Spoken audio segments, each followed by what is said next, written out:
And I'm Bruce Damer of the DigiBarn Computer Museum. I'm usually seen around these parts. And we're going to talk about the very key events at the early history of Apple Computer. But we're going to lead up to that and load your nerd brains with some really cool document archives that we did when we did the reboot of the DigiBarn last year. The complete taking apart of the collection and resorting of all the documents, I unearthed some real gems. And these documents will load your minds as to what was going on between March of 1975 and I would say March of 1978, when Paul was on the scene working at Shepardson Microsystems to create the DOS for the Apple II. So a lot happened between those years, 1975 and 78, and these documents will give you a little bit of a rundown. So this is the DigiBarn seen from the distance. If any of you have been there, how many of you have been there for the tour? Yeah, wonderful barbecues and things. We're going to start having barbecues again. So just a few views of activities there. It's a lot like a VCF in a sense. Open houses, just like VCF with running systems. Nice checkerboard tablecloths. That's our great design feature. And various systems that we get running over time, depending on who's... Ed Thalen restored this Commodore PET, if Ed Thalen is here. Yes, that's Ed Thalen's. Weird Macintoshes no one's ever seen, will ever see again. Various systems, just like here at VCF. So we do all this. And I have a special passion for Xerox. So there's a Xerox 6085 running on a 19-inch monitor. This is all courtesy Don Woodward. And of course, the Apple II. And we get like cool visitors like Woz would come about every year to see some kind of weird piece of equipment that he'd never seen. And that's standing in front of our Cray 1, which came through Tony Cole. Is Tony Cole here? Tony Cole, who's got a display over there. So this is what the resort looked like last year from seen up in the attic, if you can look at it. But this led to the digital archaeology and unearthing of many things. So I ordered these in 6 parts. Part number 1 is the roots of the hobbyist microcomputer. So everybody recognizes this famous article or this famous cover story. That Altair with a white case has never been found, right? It was sort of shipped to be photographed. By the way, do you know what the term Altair comes from? Do you know why they named it Altair? So Star Trek, yes. So William Shatner, about 10 years ago or 12 years ago, he wrote a show called How William Shatner Changed the World. And he wanted to know if microcomputers had a connection, like nerds who made homebrew computers watched Star Trek. And I said, yes, I think. And then somebody wrote to Ed Roberts. And Ed Roberts said, yeah, when we were going to ship our 8800 to the magazine to have it pictured, they said it needs a name. It needs a name. And his daughter had just watched an episode of Star Trek where they're going back to Altair like twice. They left Altair, they're coming back to Altair, and Sulu or somebody says, I'm getting space sick, you know. and his daughter said, call it Altair. So Ed Roberts called it the Altair 8800. And that's why it ended up in the William Shatner documentary that they shot at the DigiBarn. So Altair is a Star Trek name. So here's something that came before Altair. MITS was an electronic calculators company, and here's an actual kit to assemble your own calculator. That's the end product. And here's all the parts that you have to do. And people spend months. Why spend months assembling your own calculator? You know what? You guys are the guys that know why you would do this. So you could just buy it. But it came with a case and everything, and they were selling these kits.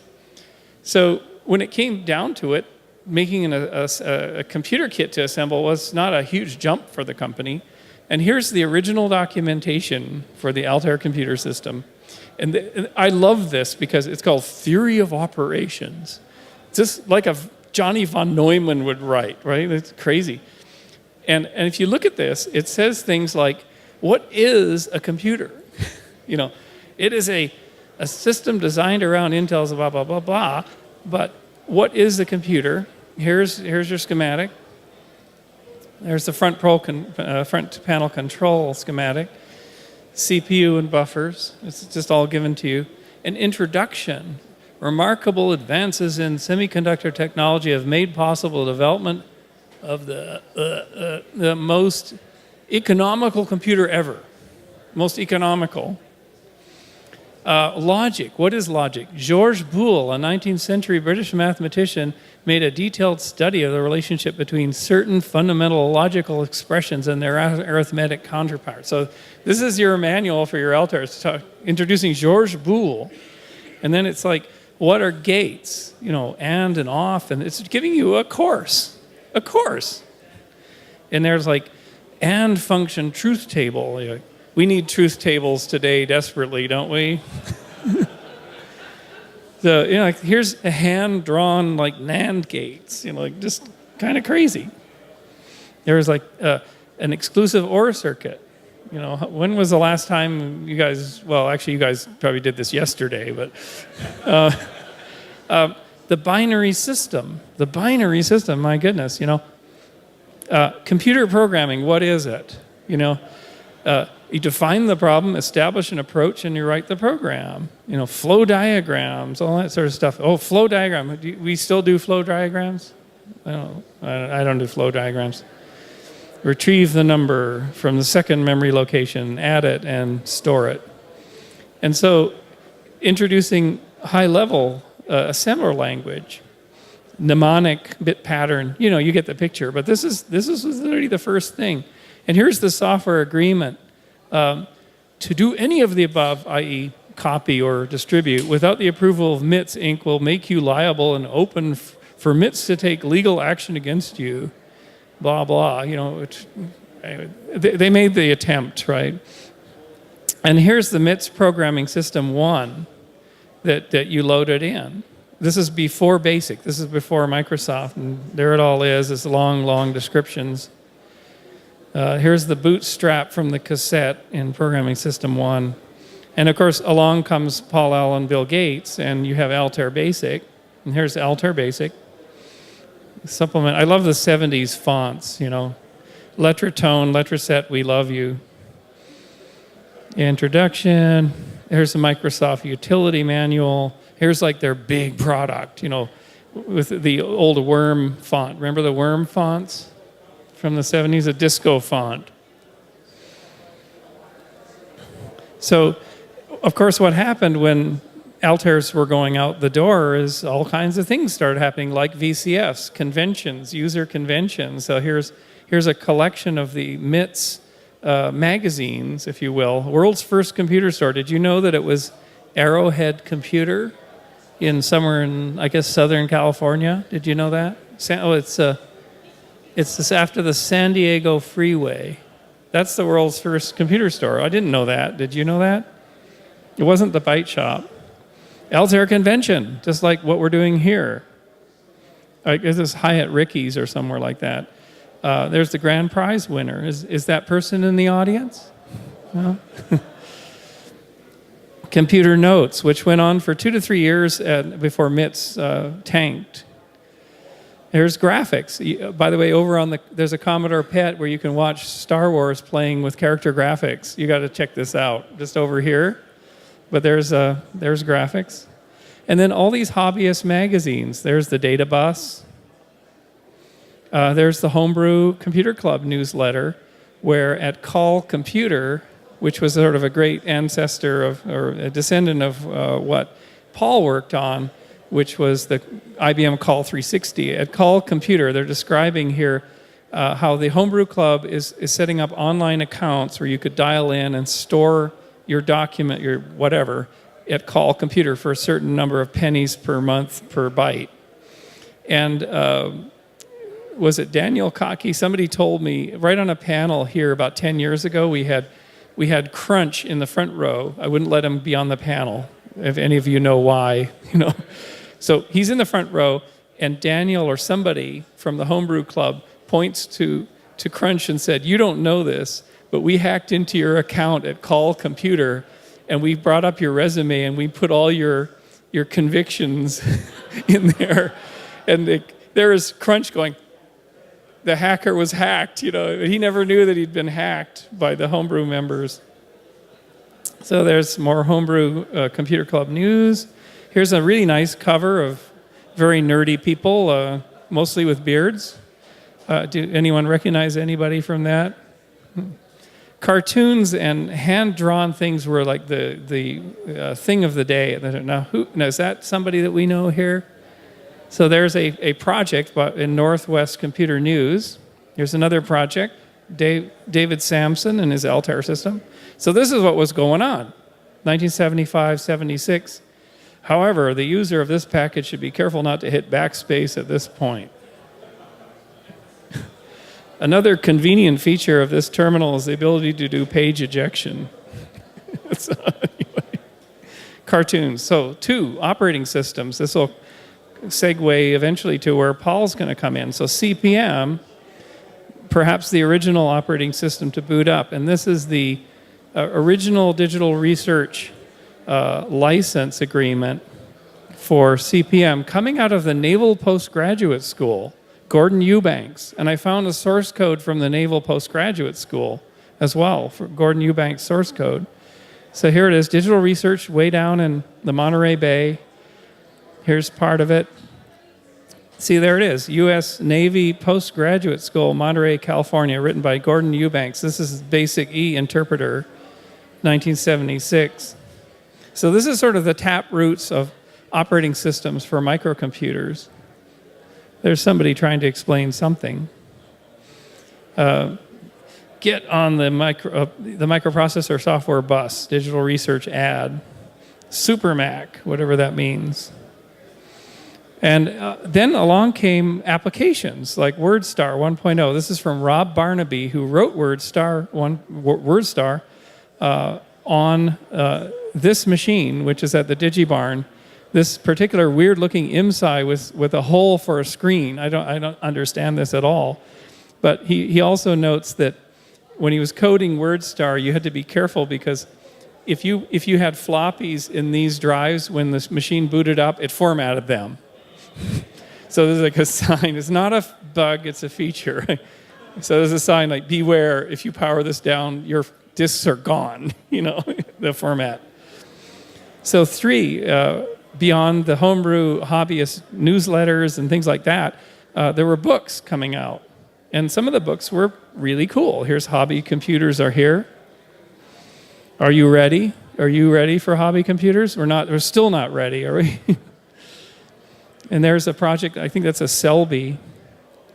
What's a computer again? The small wonder, this is the Altair 680, which was like a small, tiny version. This was a classic. This TV typewriter by Don Lancaster turned on WAS, right? And in some sense, Daniel Kotke has told me that all the Apple I was a TV typewriter with a microprocessor in it. That's all that the Apple I actually was, and with a few more features. So here's the first edition. Here's your TV typewriter. So this was how to get characters on a TV. But I don't think it had a microprocessor, and it was just a bunch of circuitry. Here's another Don Lancaster book that we should have all paid attention to back in the day, The Incredible Secret Money Machine, which is how to make a lot of money through microcomputers. Did we listen? Most of us in this room didn't. That's why we're still in this room, not on our yachts somewhere. So The Incredible Secret Money Machine. Or find out how make money, send $5.95 to. My Computer Likes Me by Bob Albrecht. Do you remember Bob? Bob may be here. Dragon Smoke, Menlo Park, People's Computer Company. That's his book. My Computer Likes Me When I Speak Basic. There's their version of teaching people how to speak basic. Experiment. So meanwhile, there were serious people working in computing. We shouldn't forget them. Actual adults that were working in computing. And they were doing things like this. Here's the Link at the DigiBarn. And the Link was designed by Wes Clark and his team and Charlie Molnar at Lincoln Labs in 1962. Kind of considered to be the first personal workstation. It's got a screen, a keyboard. It's for one user. It's interactive. It has these little tapes that became deck tape later, and has this tower on the side, which is the processor and the memory, and it's a completely transistor-based machine. They built 100 or so of them. They're here at the Computer History Museum. Here's a Link that was shipped over to the Nixdorf Museum in Germany, and where Wes Clark and Mary Ellen Wilkes were honored last year. Mary Ellen wrote the operating system for the Link in her parents' house in 1965 in Baltimore. So it was the first computer in a private residence. And the Link actually was an amazing taproot. It basically led to the design of the IMP, the ARPANET's router. This was Severo Orenstein, who designed the Lynx hardware, also led the team that created the IMP. And Wes Clark, of course, in the famous cab ride with, I think it was Larry Roberts or somebody, drew how the ARPANET should be. It should be small computers in between big computers. And that idea came from the Link. So the Link's really important. Here's another great project from just around the corner here. Here's Bill English banging away on NLS, another fantastic adult thing, all funded by Bob Taylor, who just passed away this spring, by the way. And here is Don Nielsen, who brought over to the DigiBarn some wonderful original SRI artifacts. Here's NLS in 1967, before the 68 demo. Here's a key set and a mouse from NLS. And those steel wheels are made to the diameter so that when Bill English moved his forearm around that little platon on the right side of the keyboard, it would just go to the corners. So those wheels are the pickups, and they're based on the length of Bill English's forearm. It's kind of cool. Now, what Don Nielsen brought over was this, a packet radio, which was used by SRI, and the van, the sort of bread delivery van that the museum has here, is just downstairs, used this to send packets, digital packets through the air to towers all along Skyline to invent sort of, the AlohaNet, Ethernet thing that came out and became Ethernet, that became the standard that we do networking with the world. And that's one of the only surviving packet radios. It was supposed to have been sent back to the government. I think it was the Navy, but somehow it didn't. So it's in the collection. And that all led to the ARPANET. Here's the ARPANET directory from 1977. And from SRI's Network Information Center. And here's people, and there's Bob Taylor, Robert Taylor, who's the instigator of all this. There he is. This is everybody who's on the ARPANET, and their home, their office phone number, and their address, and their email address. And there's the ARPANET 1977. Adult things, real people. And of course, my personal favorite, Xerox PARC. And you can see the Contralto emulator, simulator of the entire Alto system, including Smalltalk. It'll run Bravo, it'll run Maze War, you name it. It's over there sitting right next to the machine restored by Mark Vidal and Ken Sharif and the whole team, this fantastic Y Combinator restore Alto computer running live. It's fantastic to see that. It's a dream come true for me, actually, to see that the Alto is alive again. So here's from the 1977 Scientific American article. And by the way, I was always reading Scientific American when I was this age, and I just loved the magazine. And this month, I'm on the cover of the magazine. So, or at least the article that 4 of us put together is on the cover. But it's a new theory for the origin of life. And when I was 14, I was into computers, but there were no computers in our town in Canada. But I was also into game theory and board games and stuff. but I was into biology, and for me, I was out walking out in the outback, which we have a lot of in Canada, and one day saying, how did all this start? How did seeds grow into plants that come out of the ground? How did they all start? They had to start with some common boot up, right? And I decided to work on it for the rest of my life, and I did. And this is what's resulted. We have a boot up metaphor now for the bootstrap for life, a chemical bootstrap. And it's if you pick up the copy, it's all in here. It's right here. See this? This is our version of the Altair bootstrap tape for chemists. And you can do this in the lab, and you can start bootstrapping sort of a primitive living system with this formula here. So I thought it'd be fun to bring this here because you guys are all about the bootstrap, right? So chemical bootstrap for life is why you're sitting in these chairs. So here's small talk with a bunch of graphics. I like this one of the piggy banks, but you can actually see it live right over here. Maize War. And 40 years ago, this November is the anniversary of this event, which was sort of a Futures Day event in Boca Raton, Florida, which I know a number of us in the museum have been interested in commemorating in some way. But to see all the altos, I mean, Al Casau would just be salivating, right? Because look at all these altos, and they're all working.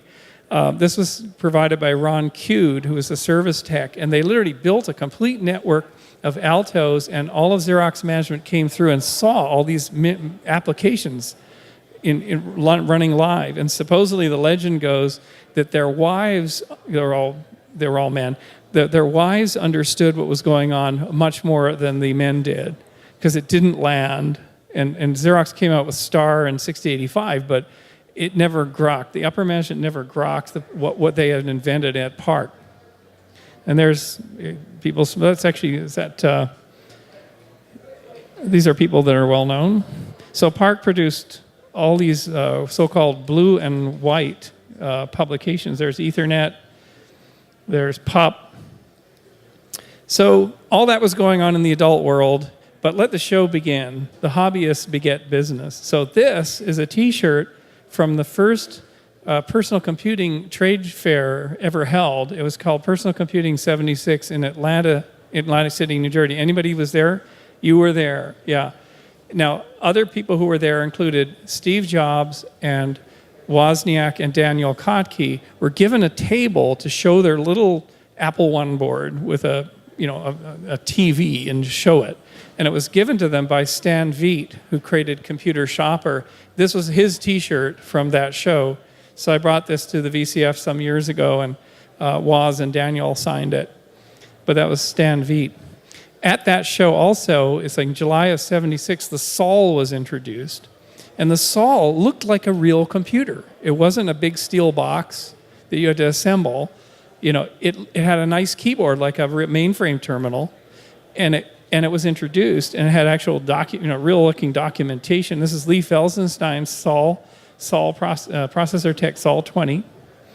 To the DigiBarn, take the obvious and simplify it.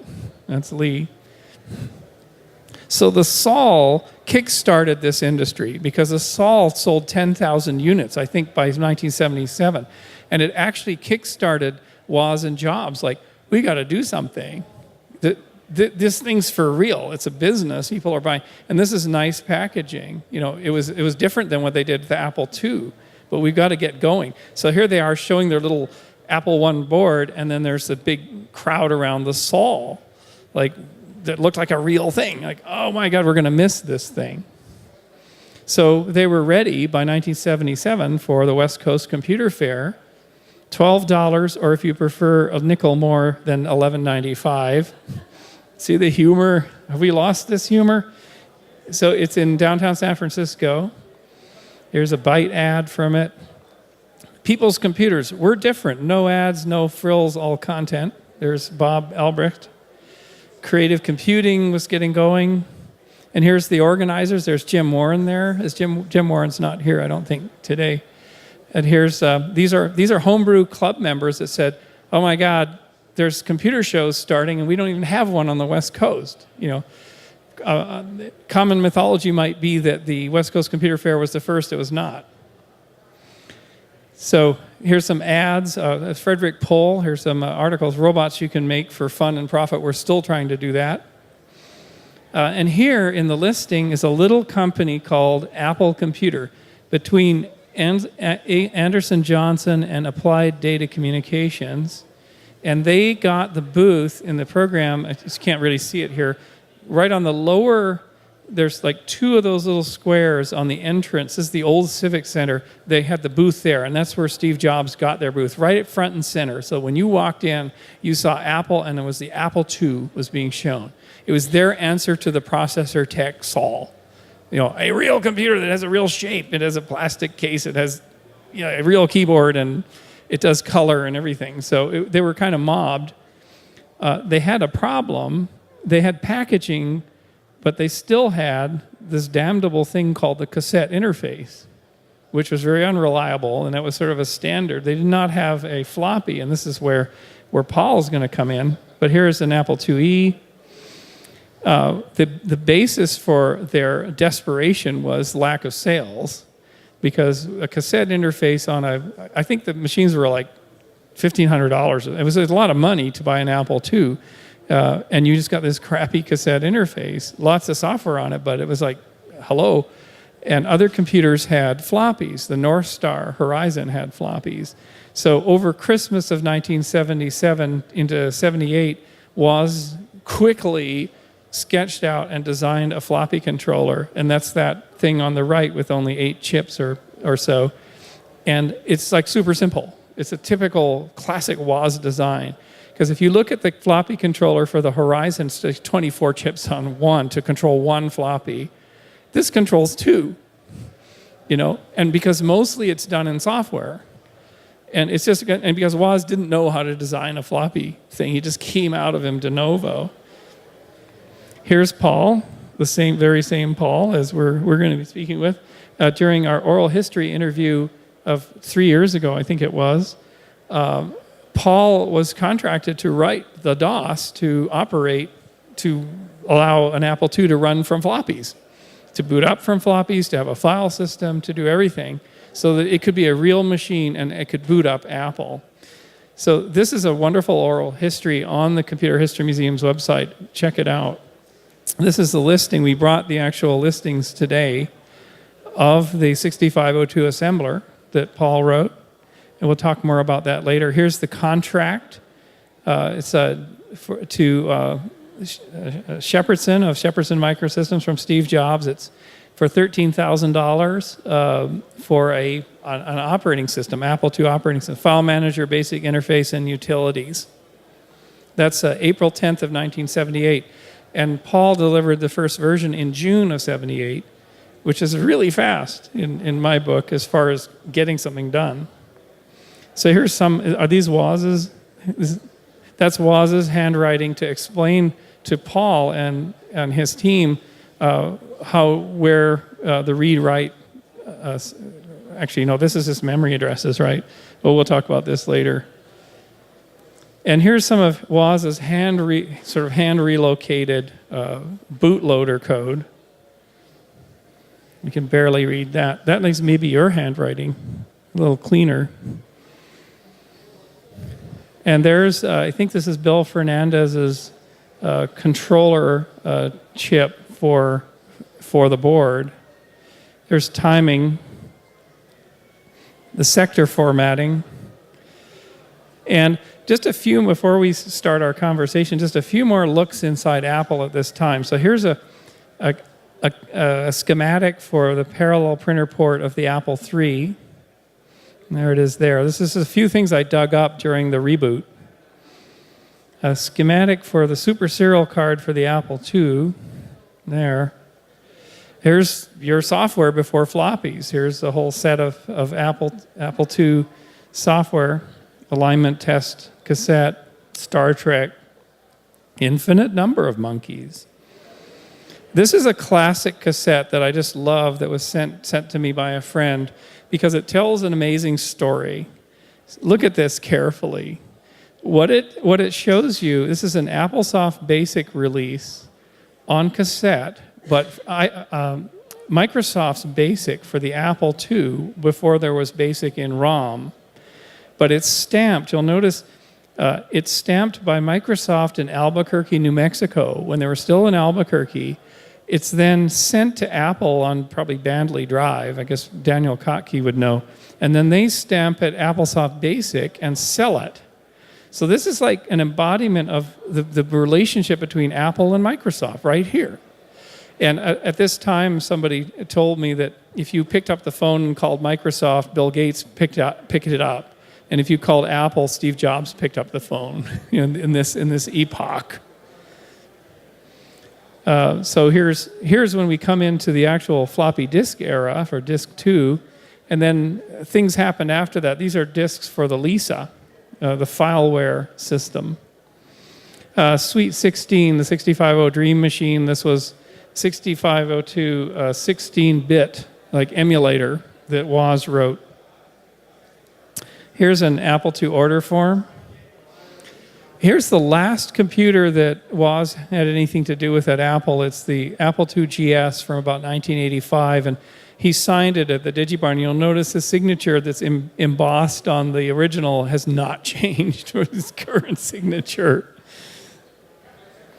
This is a weird thing, the Brooklyn project, because as the Apple II was sort of dying or being killed by Apple, there were people trying to create Apple IIs with more graphical interfaces and pull-down menus. The Apple II GS was one of them, but Brooklyn was one of them.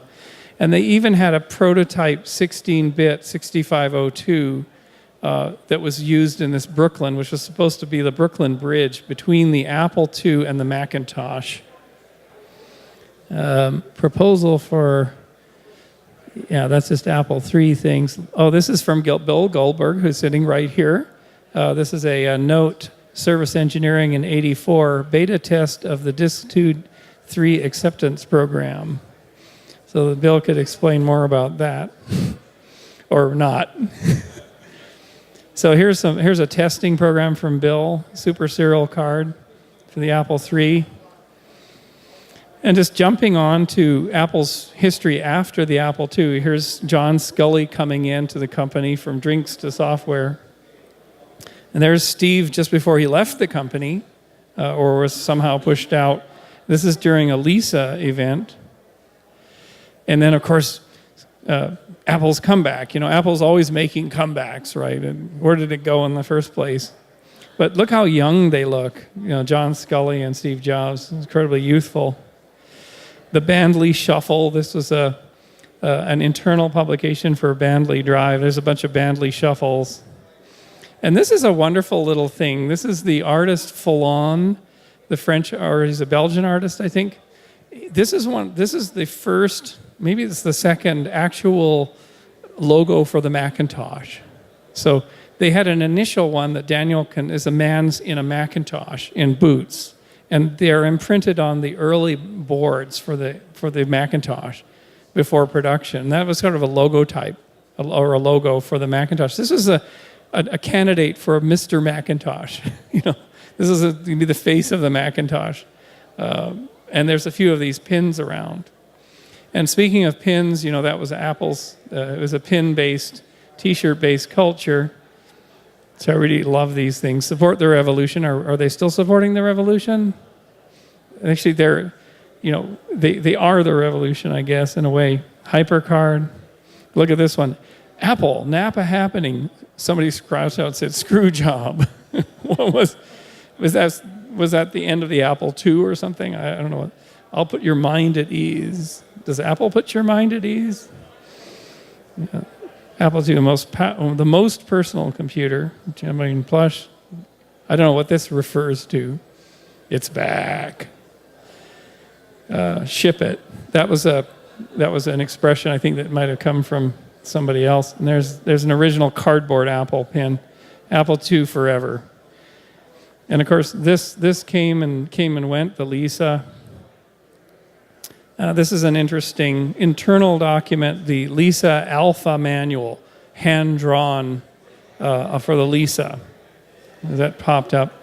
And I kept trying to keep the Lisa alive. And of course, we end with what Apple ended up with, which was the Mac. Here's the original Macintosh business plan, written on an Alto, one of those machines over there, by Johanna Hoffman, sneaking into Park at night, writing the business plan so that it looked like pull-down menus and things. If you notice, it says in the lower right, do not copy, no Xerox. She was actually at Xerox's lab using their tools to write the business plan for the computer that was going to kill Xerox out of the market. It's a really ironic bunch of things. This is 1981. So what Steve wanted is the business plan to have pull-down menus in it, so it was like the computer that they were going to make that looked like Smalltalk. So she did it on that computer and printed it out in the Dover laser printer in stacks, and then took it to Apple in the morning before employees arrived at Park and handed them out. Like, here's our vision for the future. The most direct case of industrial espionage, the largest case ever. It never came to light. Daniel and I found this in a box of crap in his house on Webster Street, the original business plan. You're like, oh my goodness. So it compared screen size comparisons, the resolutions. This is all done in Bravo and the Paint programs on the Alto. And there's the most successful business tool of the 80s was going to be the Lisa, and its younger brother was the Macintosh. And here's the marketing organization, Steve Jobs, and there's Daniel is in there, and poor Jeff Raskin's gradually getting pushed out of the project after having started it. We will announce no Apple before it's time. A drunken Orson Welles, scanned on the Xerox scanner at freaking Park, Anyway, things are very ironic. So then the Macintosh is launched, and here's the original December of '83 Newsweek insert, which is really a beautiful piece of advertising, a beautiful piece of promotion. Macintosh for the rest of us. There's the mouse, et cetera, drawing, paint programs. And there's Bill Gates is in here somewhere too. If you have a desk, you need a Macintosh. And there's ugly DOS, compared to the beauty of the Macintosh. Oh, there he is. There's Bill Gates talking about how cool the Macintosh is. There he is. Oh, there they are. And Bob Belleville, who may be here, who was interviewed in another oral history last year, was the adult at Apple making sure that this shipped, that the hardware actually was buildable and worked. And he was from Park, but he joined the Macintosh team, and his interview is tremendous as well. Because basically, the adult had to be there to make the hardware work and be manufacturable. But just a great thing. So next up, so that's all the way through Apple. Next up is the conversation with Paul Lawton. So thank you for your attention.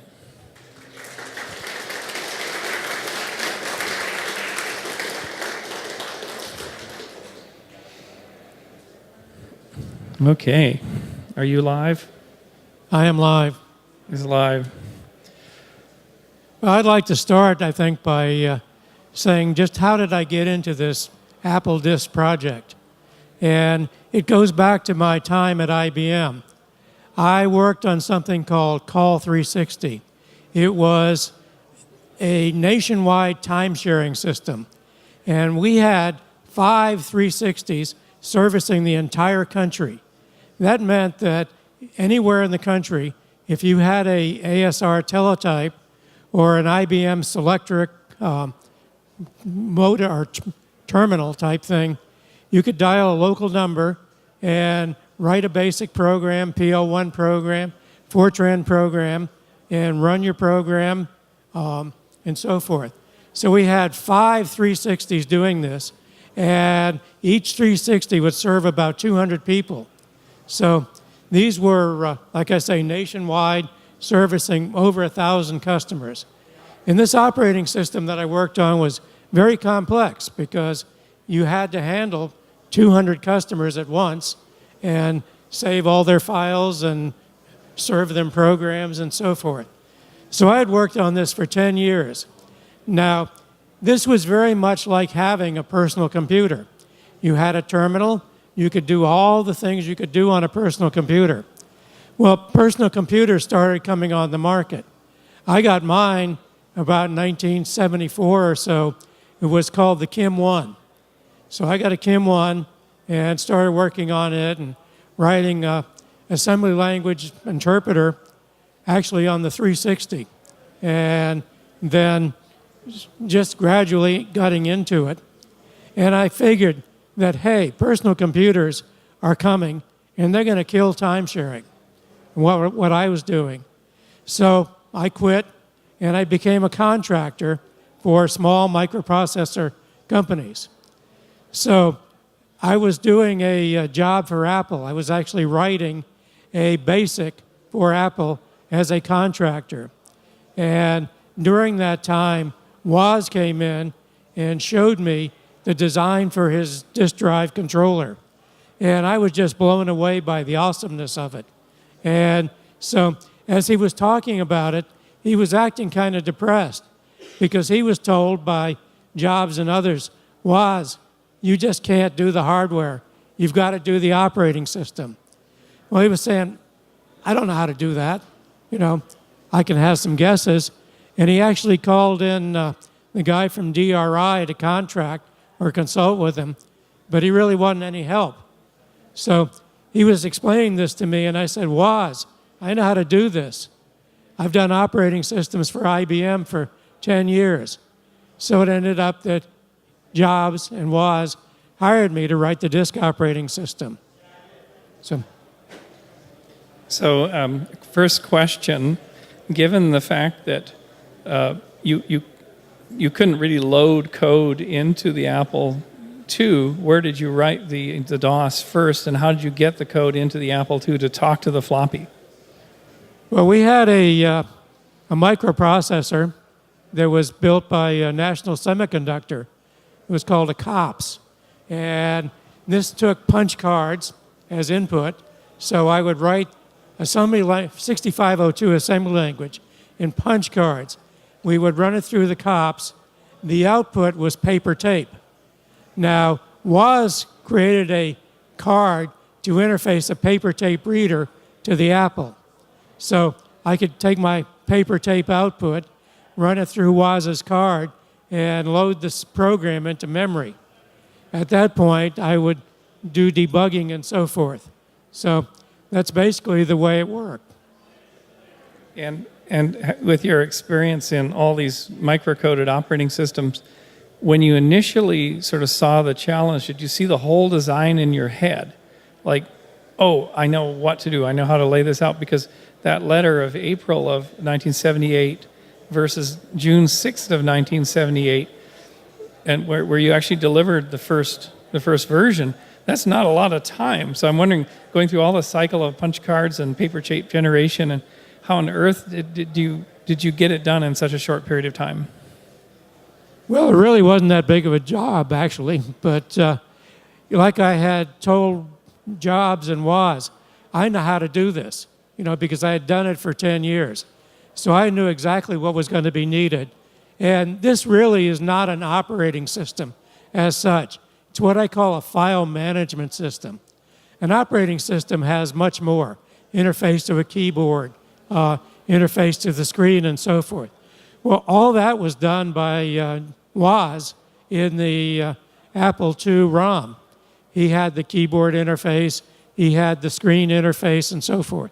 So what I did was really a file management system. And it's pretty easy to do.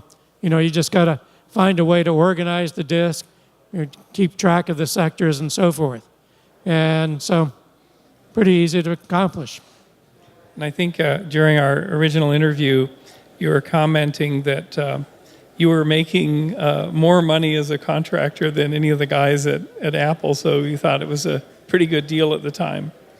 Yeah, at the time, as a contractor, I was making about $35K. And I had had a conversation with Woz, and he was somewhere in the area of $24K. So, and Apple was just a small startup then, as were other small startups like Commodore and so forth. And people ask me, why didn't I go to work for Apple? Well, they were just one of many startups. And I was making a lot of money working for these other companies. I did a compiler for a company called Krememco, a C compiler. And I did a basic for Karemco. So I'd done a lot of other things and making good money. Just as a personal note, as we were getting ready for our oral history interview a few years ago, 32 gigabytes came in the mail from one of the memory companies so I could upgrade my underperforming iMac. Like, the thing's so damn slow. I got to max out the memory, 32 gigs. And I did that. It ran slightly faster. But then the first email I got was from Paul saying, yeah, I remember the day, and this is like almost 40 years ago, Steve Jobs came to my office and put 32K into my Apple II for the project, installed it in it's like nothing has changed, except the zeros are on the end. The computer's still running slow. Yeah, it was interesting because I was contracting. Apple gave me an Apple II, but it was bare bones Apple II, 16K. And this was for the BASIC I was writing. So very early on, Jobs came over and plugged in an extra 32K. So you can imagine having Steve Jobs, upgrade your machine and things like that. So what's interesting is if you thread this history through, here you have a company that shows promise, but needed a huge amount of help to sort of boost it up to have a real computer. But waiting in the wings were people like the creators of VisiCalc. So VisiCalc was pretty much written, I think, in November of '78. Like they had been writing stuff at Harvard and trying to figure it out as Frankston and Bricklin. And here comes the Apple II DOS. It was delivered in early October 1978, and this is the listing. This is the listing of, it's called Shep Apple DOS for Shepardson Microsystem, 6.3, 10.678, 8-bit assembler M6502. And this is the final delivery. And a little bit of a story about this. So this came in the mail in around 2009, 2010. Paul had gotten in touch saying, I have some old Apple documents. Would the DigiBarn like them? So I said, sure, and it came in the mail. It just said Apple Docs.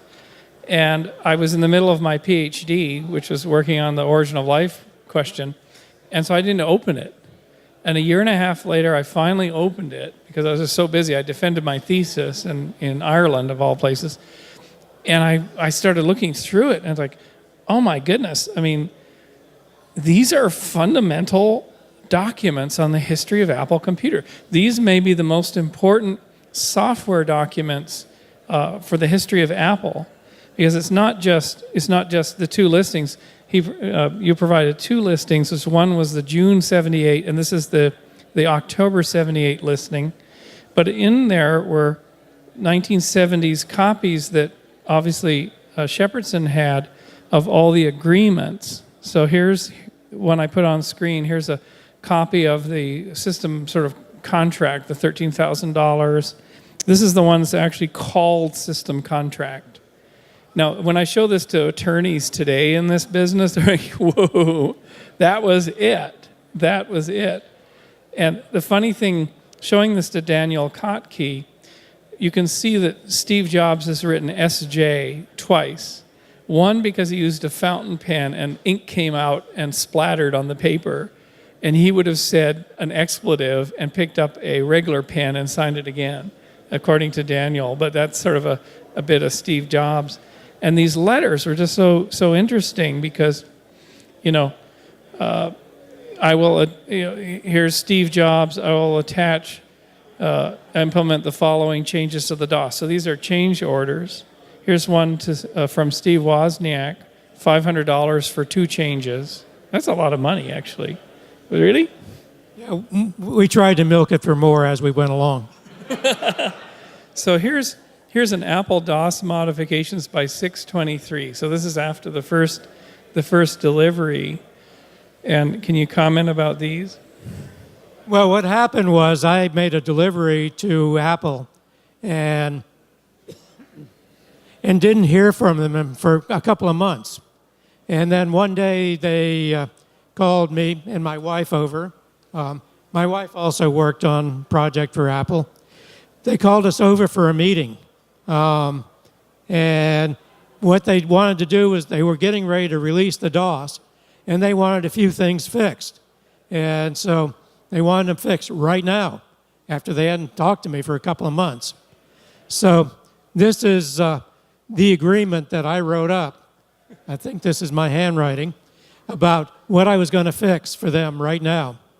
And so I went back and marked up a listing and gave them the marked up listing. And after that, I was done. I was done with Apple DOS. Never heard from them again about it. Here's $500 written on this one.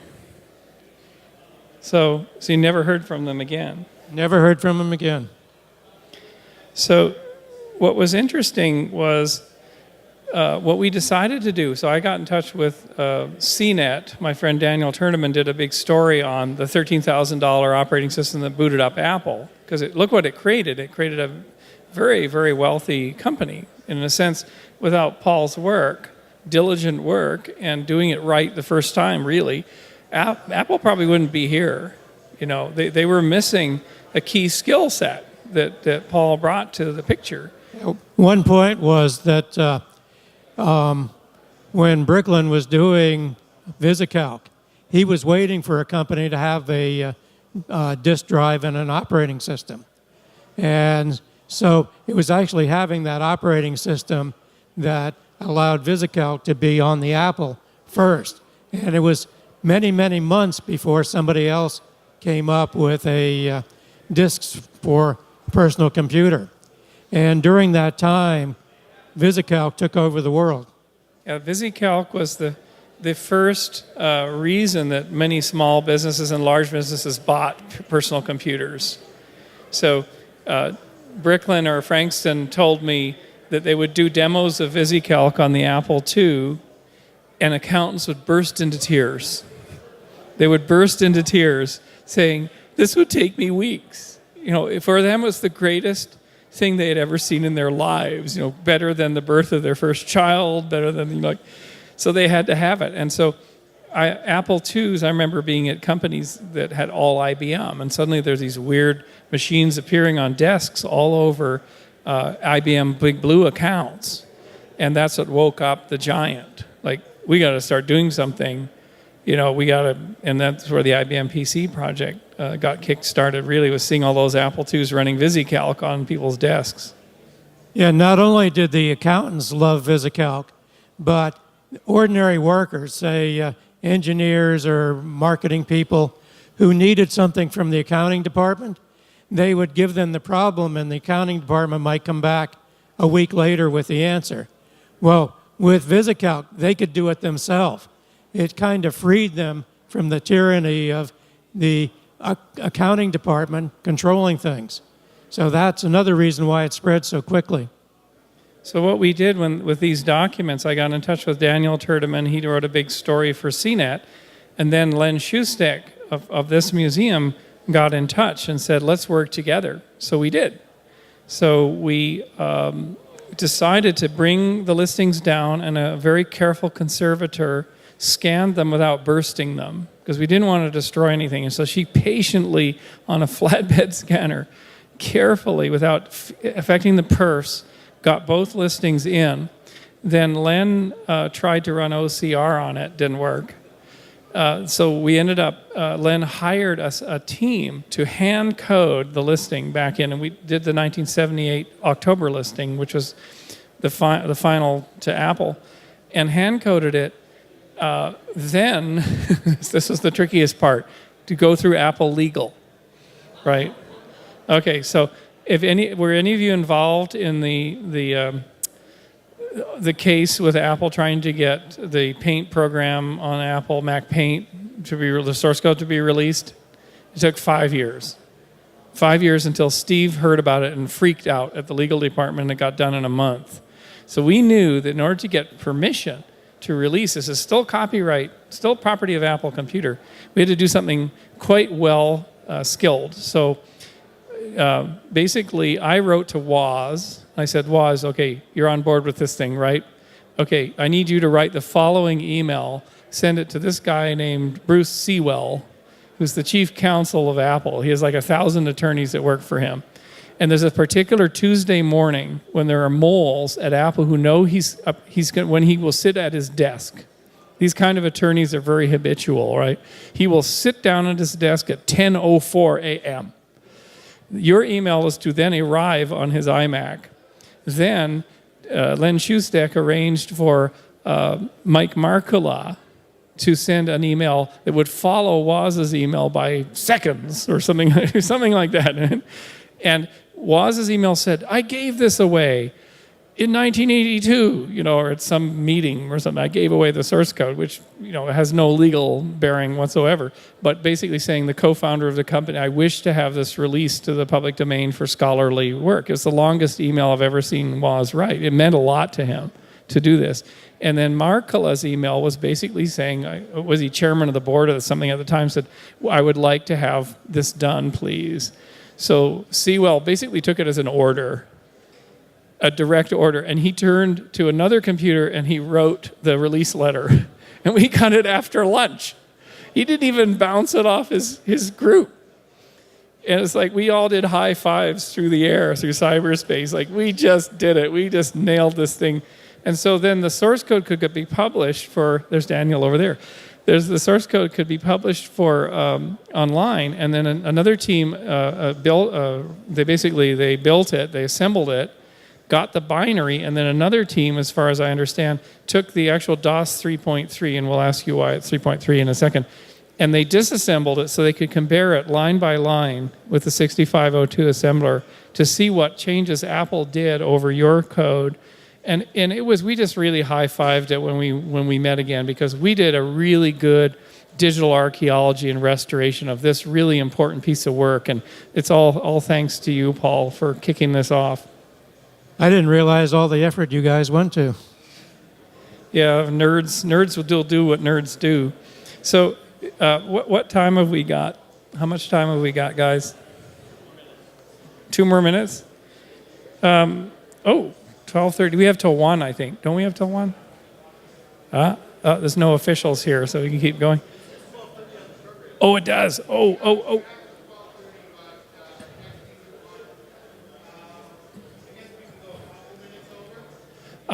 Because I wanted to ask Paul. Oh, thank you. Thank you. Not going to get busted. I wanted to mention that Paul, who's a docent here at the museum, has a lot of other history in the field, including in the same year that Paul wrote the Apple II DOS, he wrote the Atari DOS, the Atari Basic, and then continuing his skill set of building tiny OSs, tiny efficient file managing OSs, continued to build these OSs in some of the fundamental platforms of voicemail and digital cameras. And maybe you could tell us a bit more about that. One thing I'd like to point out is that BASIC that I was writing for Apple, well, I got distracted writing the disk operating system. Then I came back to it. And there was a guy named Jeff Raskins who was hired to write the manual for the BASIC that we were writing, my wife and I. And he kept expanding and expanding and expanding. It got so big, he called it not so basic. We called it not so basic. And it was just getting out of control. And we had no spec for it. So we complained to Apple. We were saying, who at Apple is responsible for this? It was supposed to be a small BASIC that fit in an 8K cartridge. It was getting up to 32K with overlays. So we had a discussion with Apple, and their response was to cancel it. So they canceled the project and basically said, you can have whatever rights you want to what you've written.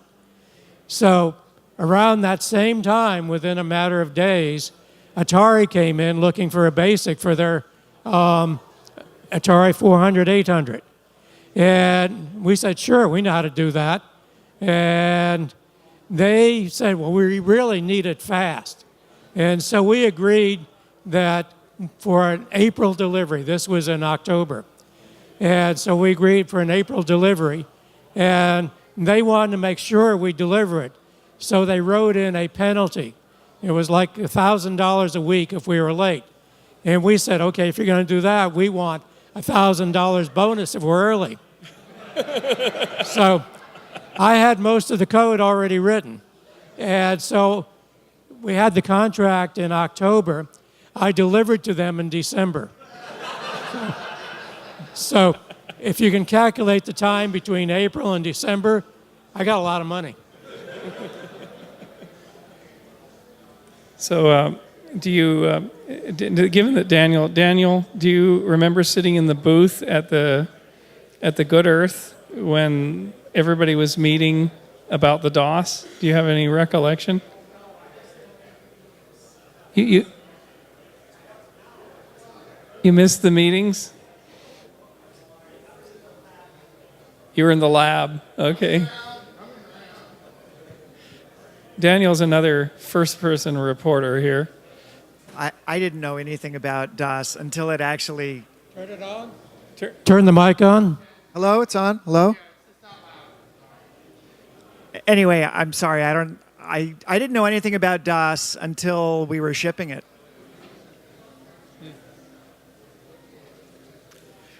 Let's see.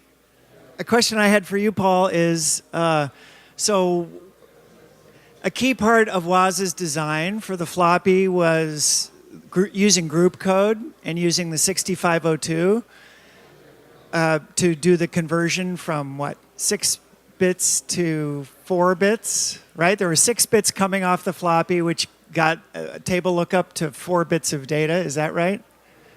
I'm having a hard time hearing you, Daniel. I'm sorry. The conversion from 6 bits on the floppy to 4 bits internally. I'm just saying you didn't have anything to do with that. Woz wrote the routine to do that. Woz and Randy Wigington wrote the read-write track sector. And that is the very critical code that works with his controller card. Right. So the only thing I did with it was take that handwritten listing and punch it up on cards to go through the assembler. So you took that routine and added it into your DOS. Yes. Okay, that's what I was wondering. That was at the very, if you will, bottom of the DOS. It's what we call read-write track sector. How big was that program? It was probably about 1K or so. Oh, that's huge. Well, I created an interface to it. You know, for the disk operating system, I set up a control block such that I'd pass a request to it, and it would get the sector and give it back. Or the other way, it would write a sector. How big was the entire DOS? I don't know exactly. You don't? Okay. You know, people ask me how many lines of code was, and I don't know. How big was it? I don't know. It fit in less. Well, the DOS would load into a 16K machine, and with a lot of space left over, and then it would check to see how much memory you actually had, and it would relocate upwards. So it was relocatable code. Right. What strikes me about looking at this DOS and going through it with Paul during our oral history was it's very IBM-y. With a lot of the terms are IBM terms for operating system, data control block, volume table of contents. All of these things were IBM terms. So despite the whole vision of Apple being the rebel cause, with Luke Skywalker, the IBM being the empire, at its core, the Apple DOS is kind of a thing from IBM. It very much is. That's where I learned it. And so, Paul, another question. Did you get interviewed by Jeff Raskin for the DOS portion of the basic manual? Did you get interviewed by Jeff Raskin for the DOS portion of the basic manual? Or did you write part of a manual for the DOS? No, we didn't. That was actually, Raskins ended up writing the manual. And as I recall, it was a very, very brief manual. It really didn't tell you much of anything. One of the things I had done was there was the basic interface to DOS, and there was also an assembly language interface. And the idea was that people could write assembly language programs to interface to DOS. So I had created this, and however, it never got documented by Apple. And I had asked, can I write a document to, tell people how to do this? And they said no. Well, somehow there was a guy who got a copy of the listing. He swears he got it. He wrote a thing called Beneath Apple DOS, I think it was called. And he swears he reversed engineered it. He had a listing because he referred to things I called out in the listing like volume table of contents, data control block. He used those exact same words in describing the DOS. Anyway, that Beneath Apple DOS is what allowed people to write assembly language programs for Apple DOS. I wonder who gave him the listing. You think it was Randy? I have no idea. I never heard of that. I'd never heard of a assembly language interface into DOS. Well, there are lots and lots of games written for DOS, and they were written in assembly language, and they interface DOS directly.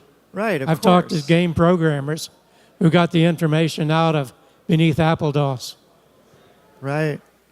So, Paul, in sort of wrapping up, what are you working on these days? What am I working on these days? Well, I've written a BASIC that runs on Android. So you can program your Android on your Android. It's got over 100,000 downloads. It's free. It's open source. And actually, I stopped working on it 2 years ago. And I have a team of guys who are working on it just for the fun of it. And another thing here, I run the 1401 demos here at the museum. I'll be downstairs doing that later. And I wrote a BASIC that runs on the 1401. So you can get the man out of BASIC, but you can't get the BASIC out of the man? Exactly. I cut my teeth on BASIC. So given that they need changeover time for the next speaker, I just want to thank you all so much for being here for this wonderful conversation and elucidation into the finer details of the history of one very important part of Apple and our industry and why we're all sitting here today. Thank you very much.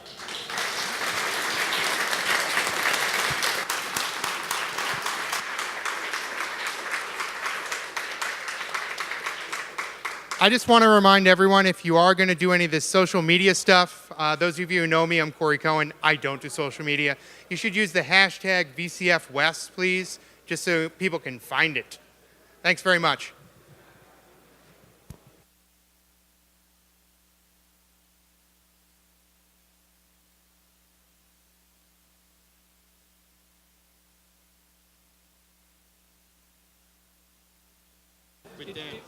It's loud on that side. We couldn't hear. You couldn't hear him because the speakers are pointed that way. So like one of the reasons why I'm deaf is because I played in a rock part deaf.